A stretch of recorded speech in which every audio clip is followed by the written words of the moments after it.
if all the particles, if all the four particles start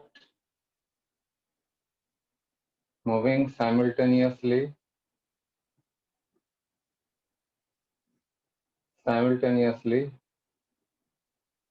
heading towards the next particle,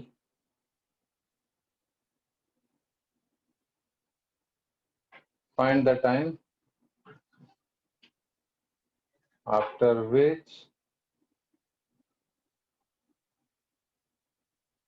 they will meet at the center of the square. कितने time के बाद all the four particles will meet at the center of the square? Previous question के जैसा ही बिल्कुल है, solve करिए। देखिए इसमें क्या कॉन्सेप्ट है। कॉन्सेप्ट तो सेम है जो हम लोगों ने पहले किया था डिस्कस। काइनेमैटिक्स से भी कर सकते हैं और रिलेटिव वेलोसिटी के कॉन्सेप्ट से भी कर सकते हैं। देखिए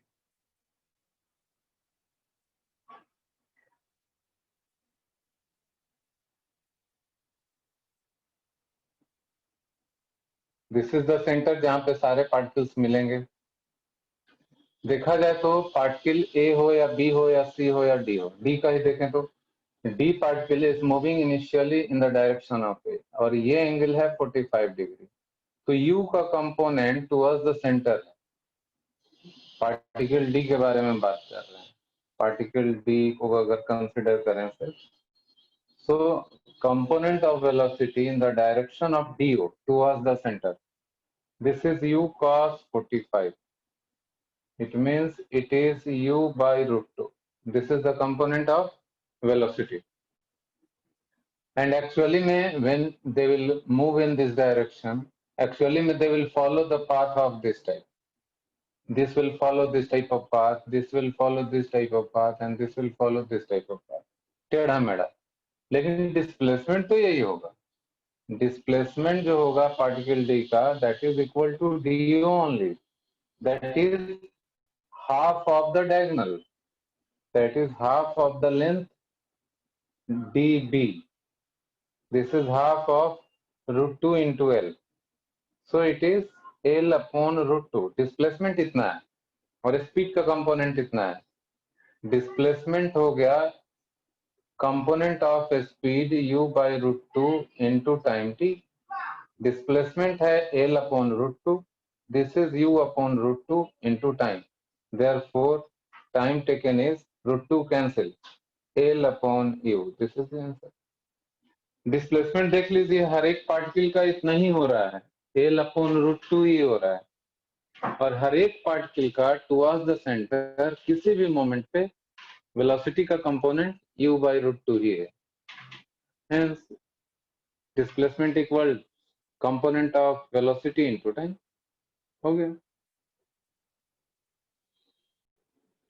There are two particles A and B, both started from the distances L1 and L2 as indicated in the diagram. Particle 1 is starting from point A, particle 2 is starting from point B. So both are moving in mutually perpendicular direction. After some time their separation, distance between the two will become minimum. तो ये कब होगा, कितने time के बाद? L1, L2, V1, V2 के terms में answer आएगा। और जो मिनिमम डिस्टेंस होगी उसकी वैल्यू कितनी होगी वो भी पता करना है, वो पार्ट बी है। पहला अप्रोच जो है उसमें ऐसा कर सकते हैं, इसमें देखिए कब होगा दोनों के बीच का separation minimum, that we don't know right now. तो क्या मानेंगे, मान लिया जाए कि t इक्वल 0 पे दोनों पार्टिकल चलना चालू करते हैं। t इक्वल 0 पे पार्टिकल, सेकंड पार्टिकल यहाँ से और फर्स्ट पार्टिकल यहाँ से, both start at t equal 0। After some time particle a is here and particle b is here. ये b डैश है और ये a डैश, और दोनों के बीच का सेपरेशन ये है L। After time T time में पार्टिकल ए यहां से यहां पहुंच जाएगा, ये डिस्टेंस हो जाएगा v1 इंटू टी, और यहां से यहां तक का डिस्टेंस, ये वाला डिस्टेंस हो जाएगा velocity into time v2 into T. तो पार्टिकल ए टी टाइम में v1 टी डिस्टेंस कवर किया, पार्टिकल बी ने v2 टी डिस्टेंस कवर किया। तो अब ओ ए डैश और ओ बी डैश की वैल्यू कितनी हो जाएगी after time T? After time T O A dash, this one is L1 minus V1T and OB dash कितना हो जाएगा? देखिए OB डैश ये वाला डिस्टेंस L2 minus V2T। तो दोनों के बीच का सेपरेशन कितना हो जाएगा? Separation between them after time T L equals under root right angle triangle है, तो O A dash square plus O B dash square यानी L1 minus B1T square plus L2 minus V2T square, ऐसा हो गया separation between them.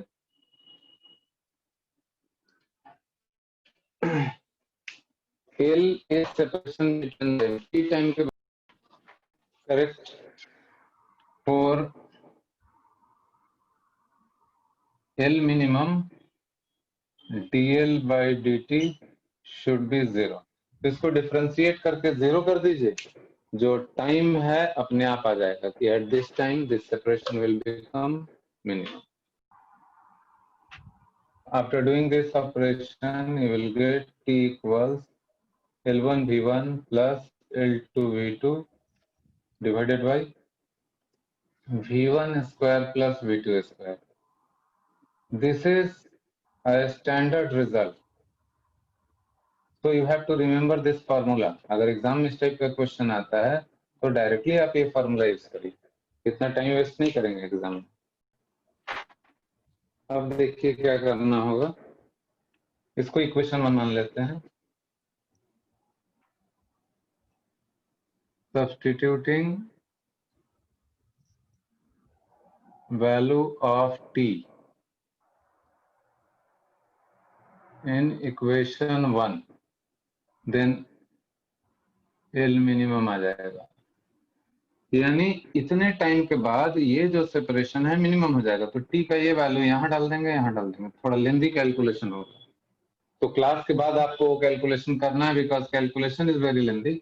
मैं यहाँ पे सीधा आपको आंसर लिख दे रहा हूँ, you can check it afterwards, जब तक मैं आपको सेकंड मेथड, इसका सेकंड अप्रोच बताऊंगा। जो रिलेटिव वेलोसिटी से कर सकते हैं वो अप्रोच आपको बताऊंगा। इसका आंसर आता है L1 V2 minus L2 V1। यहाँ मॉडुलस लगा दीजिए, क्योंकि ये बड़ा है कि ये बड़ा है, it will depend on the data given for L1 L2 V1 V2, तो मॉड इसलिए लगा दिया, जो बड़ा होगा वो लेंगे, इसलिए मॉडुलस लगा दिया है। दोनों का डिफरेंस आता है L1 V2 minus L2 V1 divided by root over V1 square plus V2। तो ये t का वैल्यू यहाँ डालेंगे और बहुत केयरफुली आपको सॉल्व करना पड़ेगा, 5-6 स्टेप में जाएगा। नॉर्मली पहला बार जब भी कैलकुलेशन आप करेंगे आपसे गलती हो जाएगी, इसलिए मैं उसको अलग से करने के लिए आपको टाइम दे रहा हूँ कि after class give time for 15 minutes और इसको सॉल्व करके देखिए ये आंसर आता है कि नहीं आता। ऑल्टरनेट अप्रोच देखिए इसका क्या है, by using relative velocity, using concept of relative velocity, ये यूज करेंगे तो क्या होगा। Velocity of particle 1 with respect to particle 2 is v1 minus v2, ये रिलेटिव वेलोसिटी से है। पार्टिकल नंबर 2 के रेस्पेक्ट में हम लोग बात कर रहे हैं। Velocity of particle 1 with respect to particle 2 का मतलब होता है relative velocity of particle 1 relative to particle 2. It means particle 2 will assume himself at rest and he will observe that velocity of particle 1 is this much. इसका ये मतलब होता है particle 2 के रेस्पेक्ट में, जिसके रेस्पेक्ट में बात करते हैं वो ऑब्जर्वर बन जाता है और वो अपने को रेस्ट में मान लेता है। और आप देखिए कि उसकी वेलोसिटी घट जाती है, v1 में से उसकी वेलोसिटी घट गई, अब पार्टिकल नंबर 2 को पार्टिकल नंबर 1 की वेलोसिटी इतनी दिखाई पड़ेगी, यही रिलेटिव वेलोसिटी का कॉन्सेप्ट होता है। तो अब इस डायग्राम को थोड़ा चेंज करते हैं। देखिए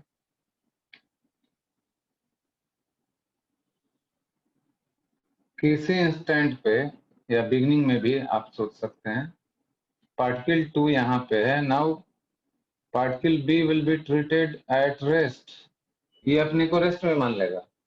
अब पार्टिकल 1 को इतना वेलोसिटी मिलेगा v1 एंड माइनस v2, तो v1 का डायरेक्शन तो इधर है और v2 का डायरेक्शन इधर था ऊपर की तरफ।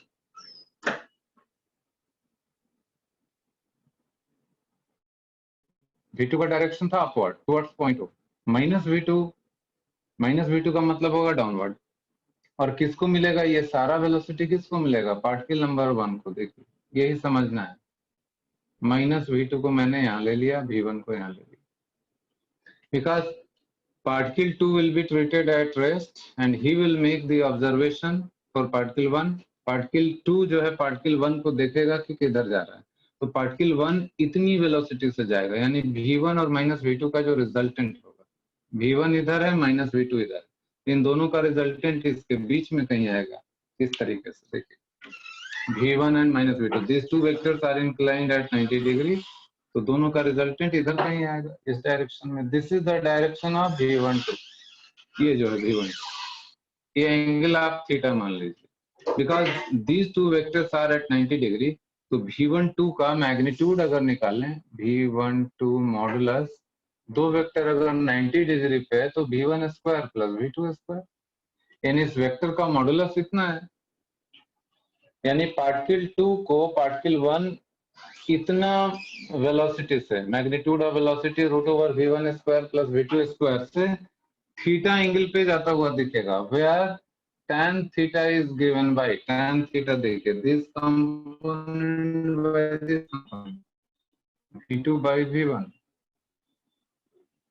दोनों बातें क्लियर हो गई कि पार्टिकल b को पार्टिकल a इस इतने वेलोसिटी यानी इतना मैग्नीट्यूड से theta equals tan inverse v2 by v1 इस एंगल पे जाता हुआ दिखेगा। तो जब पार्टिकल b अपने को स्टेशनरी मानेगा और पार्टिकल 1 इस जाता हुआ दिखेगा, तो minimum separation, this is the path followed by particle 1 in respect to particle 2। तो यहाँ से परपेंडिकुलर डाल दीजिए, इसको कुछ नाम दे देते हैं, इस पॉइंट का नाम दे देते हैं C और इस पॉइंट का नाम दे देते हैं D। ये जो दिख रहा है BD, यही तो मिनिमम सेपरेशन हो गया। दिस इज L मिनिमम, जो ये वाला वैल्यू है L मिनिमम। पार्टिकल B जहां से है, this is the path followed by particle 1, उस लाइन पे हमने परपेंडिकुलर ड्रॉप कर दिया, वही हो गया मिनिमम सेपरेशन। ये थीटा है, ये 90 डिग्री है, this is 90 degree minus theta, this angle is also 90 degree minus theta, so this angle is theta, this angle will be theta। तो हम लोगों को पता करना है BD का वैल्यू, BD L मिनिमम मतलब BD, इसकी वैल्यू पता करनी है, हम लोग कैलकुलेट करेंगे इस मेथड से, इतना आता है कि नहीं। और A से D तक जाने में जो समय लगा, that is this time, A से D तक जाने का time, time taken in moving from A to D। Time कैसे मिलेगा?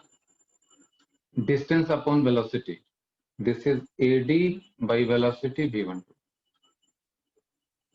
ये कैसे मैंने कर दिया? टाइम होता है डिस्टेंस बाई वेलोसिटी, तो डिस्टेंस हो गया A से D तक और वेलोसिटी हो गया v12 का मॉडुलस।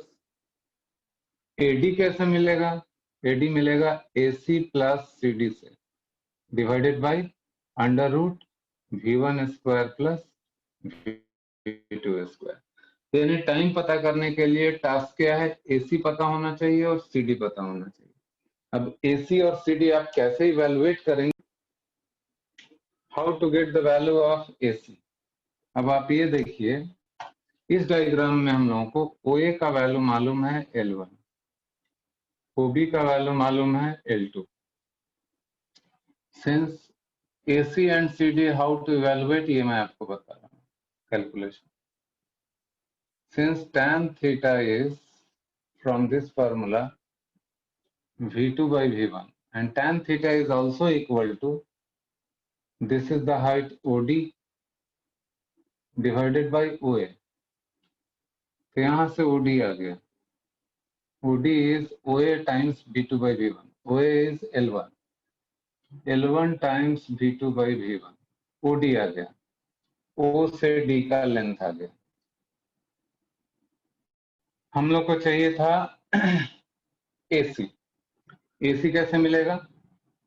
अच्छा, OD निकल गया तो इससे सबसे पहले आप लोग पता कर लीजिए BC का वैल्यू. BC कितनी हो जाएगी? L2 minus OD.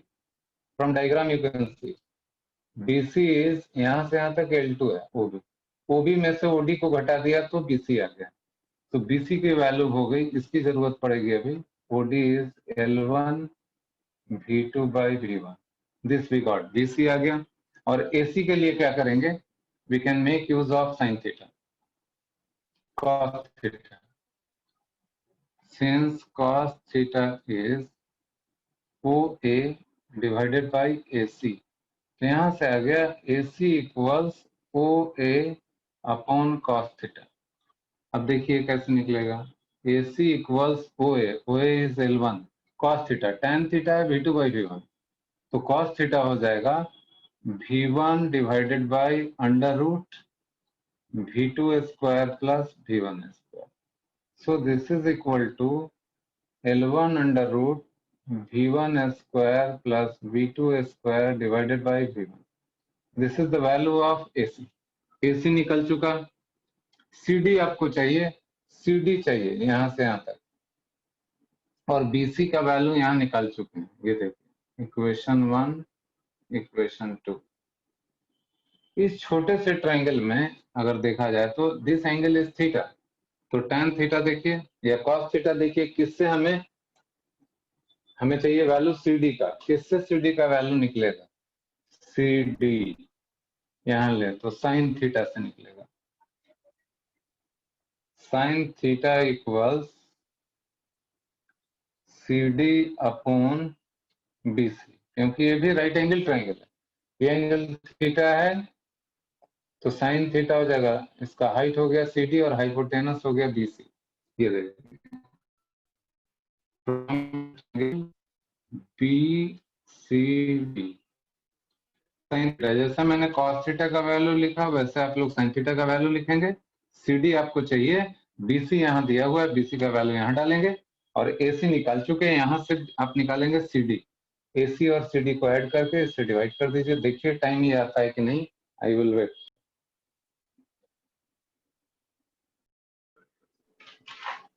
इसमें ये कैलकुलेट करने से टाइम आता है. और एल मिनिमम मतलब BD. अगर cos थीटा का इस ट्रायंगल में यूज करें, in this triangle cos theta will be BD divided by BC. From here BD equals BC into cos theta. BD हो गया L मिनिमम. BC यहाँ से कैलकुलेट किया हुआ है हम लोगों ने. L2 minus L1 V2 divided by V1 into cos theta. और cos theta यहाँ था V1 by under root V1 square plus V2 square. Just simplify this value. इस वैल्यू को सिंप्लीफाई करिए. देखिए एल मिनिमम इतना आता है कि नहीं आता. क्वेश्चन में सारा चीज लिखा हुआ है क्लियरली. रेन ड्रॉप्स का वेलोसिटी बताना है, मैग्नीट्यूड वेलोसिटी का, रोड के रेस्पेक्ट में और मूविंग मैन के रेस्पेक्ट में. मूविंग मैन के रेस्पेक्ट में मतलब रिलेटिव वेलोसिटी का मैग्नीट्यूड हुआ और रोड के रेस्पेक्ट में मतलब रेन का actual speed. In this type of question triangle बनाकर और उसमें साइन रूल लगा के सॉल्व करना बहुत इजी होता है. देखिए इस तरह का अप्रोच रखिए. A man standing on a road मतलब स्टेशनरी पर्सन है. Raindrops are moving at 30 degree from the vertical so that umbrella is placed. When placed at 30 degree, it is keeping raindrops away. इसका मतलब ऐसा कुछ कि man standing on the road is holding umbrella in this direction. This is vertical, 30 degree from the vertical. यानी कि rain drops का direction यही है. इसको आगे बढ़ा दें तो this is the velocity of rain. Actual velocity of rain is at 30 degree from the vertical. ऐसे आ रहा है. Rain drops के fall होने का direction यही है. Now man started running at 10 km per hour without umbrella. 10 kilometre per our से या तो इधर ले लेते हैं या इधर ले लेते हैं, कोई एक डायरेक्शन में ले लेते हैं. Suppose man is running at 10 kilometre per hour towards right. 10 kilometre per hour. ये मैन रन करने लगा. Now he finds that the rain drops are hitting his head vertically. जब ये दौड़ने लगा then he finds that rain drops are coming vertically. ये मैं लिख रहा हूँ VRM, मतलब हुआ velocity of rain relative to man. देखिए यहाँ velocity of rain relative to man is appearing vertically. It is coming vertically. This is the direction of VRM. VRM का मतलब होता है velocity of rain minus velocity of man, दोनों का resultant. VR minus VM. VR minus VM, velocity of rain relative to man. तो VR तो इधर है, VM इधर है, हमें माइनस VM चाहिए तो माइनस VM इधर हो जाएगा. अब आप समझिए VRM is resultant of VR and minus VM, जिसमें कि VR इधर दिख रहा है, माइनस VM इधर दिख रहा है. इन दोनों का रिजल्टेंट VRM है जो कि है. तो दो वेक्टर का रिजल्टेंट उसी के बीच में तो कहीं आएगा. अगर ये ट्राइंगल आप बना, इस तरह का डायग्राम आप बना लेते हैं क्वेश्चन से, तो क्वेश्चन 1 मिनट में सॉल्व हो जाएगा. एक वेक्टर ये, दूसरा ये, तीसरा ये, इन तीनों वेक्टर की मदद से एक ट्राइंगल बनाया जा सकता है. Like this vector if we shift here it will make a triangle. अगर इस वेक्टर को मैं यहाँ शिफ्ट कर देता हूँ तो भी एक ट्राइंगल बन जाएगा. तो कैसे भी करने से कोई फर्क नहीं पड़ता है. माइनस VM को यहाँ से उठा के यहाँ शिफ्ट कर दे. This is minus VM. अब क्या होगा, ये 90 डिग्री एंगल है, ये 30 है, ये 60 हो गया. अब इस ट्राइंगल में आप साइन रूल लगा दीजिए. From sine rule in the triangle, तुरंत प्रॉब्लम सॉल्व हो जाएगा. इस साइड की वैल्यू होगी VR के बराबर. VR अपॉन इसके सामने ये एंगल है 90 degree, sine 90 degree. This is equal to, ये इस साइड का वैल्यू है VRM डिवाइडेड बाय इसके सामने ये 60 degree, sine 60 degree. This is equal to, this is VN और इसके सामने का एंगल है 30 डिग्री, साइन 30 डिग्री. ये इक्वेशन बन गया. पहला पार्ट में हमें चाहिए विथ रेस्पेक्ट टू रोड, यानी रेन का एक्चुअल वेलोसिटी चाहिए, तो इसका और इसका इस्तेमाल कर लीजिए. सो VR इक्वल साइन 90 तो 1 हो गया, तो 1 इंटू VM हो गया 10 divided by sine 30 is half, 20 kilometre per hour. ये आ गया फर्स्ट पार्ट का आंसर. सेकेंड पार्ट में चाहिए velocity with respect to running man, यानी VRM चाहिए. इन दोनों का इस्तेमाल कर लीजिए. Part B, VRM equals sine 60 into VM by sin 30. Sin 60 is root 3 by 2. Sin 30 is half. VM is 10. ये 2 cancel. So it is 10 root 3 kilometre per our answer. इसमें कहीं डाउट होने का चांस भी नहीं अगर आप इस मेथड से अप्रोच करते हैं. सभी लोग एक एक स्टेप इसका देखिए, कहीं पे दिक्कत है तो बताइए. साइन रूल अप्लाई करके जो डेटा चाहिए, 3 टर्म आपके पास आ गए, तीनों में से जो भी अननोन है उसको आप पता कर सकते हैं.